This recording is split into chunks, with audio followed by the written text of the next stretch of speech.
আজকে প্রমাণিত হয়েছে। আজকের এই সমাবেশ থেকে আমি বিশেষ করে যারা ক্ষমতা প্রেমিক রয়েছেন, যারা বিভিন্ন সময়ে মুখ রোচক কথার মাধ্যমে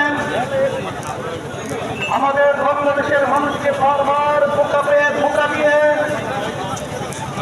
ক্ষমতায় যাওয়ার পরে বারবার ওই ক্ষমতার চেয়ারে বসে আমাদের হাজার হাজার মায়ের কোলকে সন্তান হারা করেছে,